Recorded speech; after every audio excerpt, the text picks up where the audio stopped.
Do you agree that human activities contribute to climate change? Senator, I believe there are many things that can create the climate to change themselves. And that would include human. Senator Adam Schiff thought he was asking one of the simplest questions imaginable. Does burning coal, oil, and gas contribute to climate change? But as Trump administration nominees repeatedly avoided giving a direct yes or no answer, Schiff grew visibly frustrated, accusing Congress of being under the influence of the fossil fuel industry. Here's how the exchange unfolded. Thank you. I yield my time. Senator Schiff. Thank you, Madam Chair. Mr. Szabo, is climate change real? Thank you, Senator. Yes, the climate is changing. Mr. Fatumi, the same question, climate change real? Yes, Senator. Mr. Szabo, would you agree that human activities contribute to climate change? Senator, I believe there are many things that can create the climate to change themselves. And that would include human activities, would it not?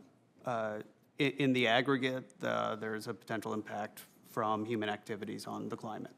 And you would agree, Mr. Fatumi, that human activity contributes to changes in the climate? Yes, Senator. And some of those human activities include burning coal, oil, and gas, Mr. Szabo?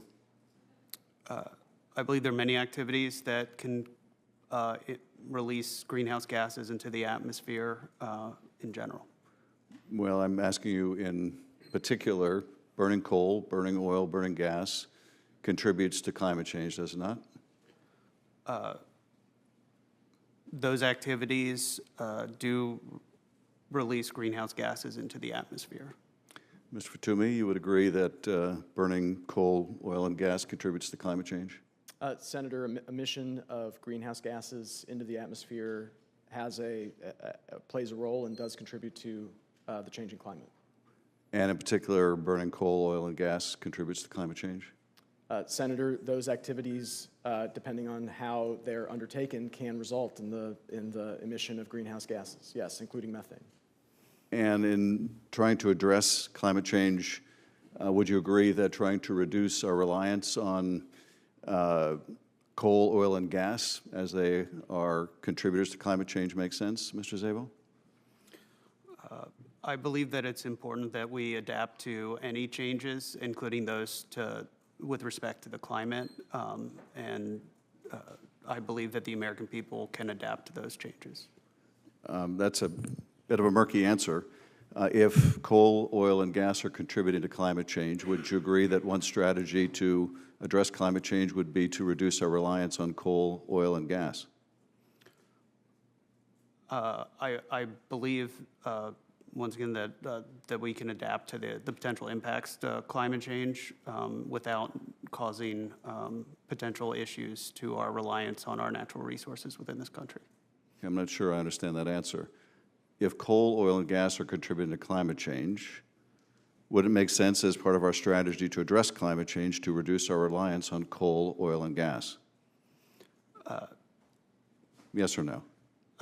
Senator, I think it's important to take with respect to the potential impacts from those sources of emissions with respect to the global nature of any with climate change and consider that with respect to any policy positions moving forward. I'm still having trouble understanding your answer.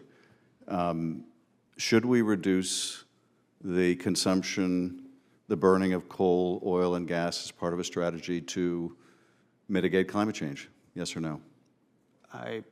Senator, I believe that it's important that we follow the law with respect to any actions we take. If Congress wishes for us to take a different action on climate change, I would leave that into the decision of those in Congress about what policies the United States would take with respect to that. But as a potential top official in the EPA, you would agree, would you not, that if coal, oil, and gas contribute to climate change, and climate change is resulting in horrendous fires like we had in Los Angeles and stronger hurricanes and more flooding, that one part of a sensible approach to dealing with climate change would be to reduce our reliance on fossil fuels that are contributing to that crisis. Wouldn't you agree with that? Senator, I'd say the wildfires in California were very tragic. There were many reasons as to what the result of why those wildfires occurred in and of themselves. Mr. Zaba, do you think the oil industry has a disproportionate impact on our ability, willingness to speak plainly about climate change? You seem to be having difficulty. Does the oil industry exert too great an influence on our policy dealing with climate change such that you can't answer that question? No, and I am curious if you are insinuating that I'm somehow under the influence of the oil and natural gas industry. I've been consulting with career ethics officials. I think this whole Congress is under the influence of the oil, coal, and gas industry. That makes it so difficult to answer a simple question about if these are contributors to climate change. Wouldn't a sensible policy be to reduce our reliance on them? There is some explanation for why that question is difficult to answer, and it is not science. I yield back.